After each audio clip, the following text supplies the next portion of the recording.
constaté avec les derniers développements qu'il y a eu par rapport à l'actualité, les jeunes ont joué un rôle central dans ce qui s'est passé le 23 juillet, le 23 juin et le 27 juin, notamment sur les sujets de violence.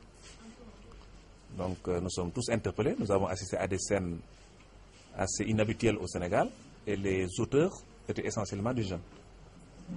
Donc nous sommes dans une société qui est en pleine mutation. Nous avons considéré qu'il fallait peut-être réfléchir un peu sur le rôle et la responsabilité des jeunes parce qu'ils ont un rôle important, c'est vrai, mais ils ont également des responsabilités. C'est notamment en ce qui concerne les mouvements de destruction qu'on a vus. Et parfois même des cas de délits avérés.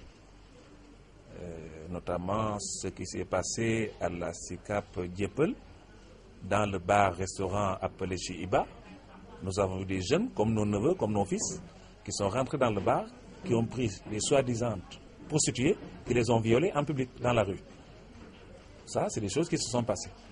Il y a eu des casses dans les agences, que ce soit de la Sénélec et parfois même du Trésor public. Donc, c'est des choses auxquelles le Sénégal n'est pas habitué. Donc, nous avons pensé qu'il fallait peut-être réfléchir ensemble sur le rôle et les responsabilités des jeunes, notamment sous l'angle religieux, c'est-à-dire ce que l'islam en dit. Bon, étant entendu que nous aussi en tant qu'hommes politiques, il y a un volet responsabilité État sur lequel peut-être nous allons revenir, mais dans un cadre peut-être plus laïque, notamment dans les meetings. Mais vous êtes également revenu dans vos propos sur l'audience que le président de la République, par ailleurs votre secrétaire général, même si vous avez un mouvement de soutien arc-en-ciel, sur cette audience-là, vous dites que la décision, la question que le président s'est posée, c'est pourquoi est-ce qu'il ne gagne plus à Thiès. Vous avez abordé ce thème, ce point-là. Pourquoi est-ce que vous l'avez fait durant cette conférence religieuse? Oui, il est vrai que c'est un sujet qui est arrivé, bon, parce que nous avons un mouvement de soutien, mais nous soutenons le président Wade. J'avoue qu'au cours de l'audience, j'ai eu un peu honte quand le président a fait cette réflexion, parce que c'est la vérité. Le président a beaucoup fait pour la ville de Thiès.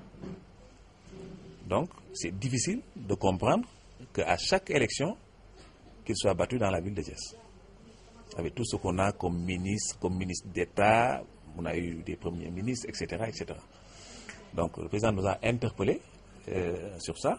C'est une sortie des cheminots qui ont dit, oui, monsieur le président, nous vous aimons, nous allons voter pour vous, vous allez gagner au premier tour. Il lui dit, oui, mais en attendant, comment se fait-il que à chaque élection, je suis battu?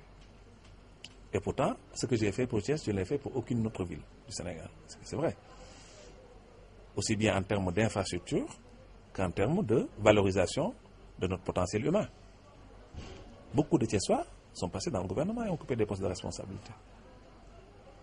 Alors, bon, pourquoi le président ne peut pas gagner ici à Thiès?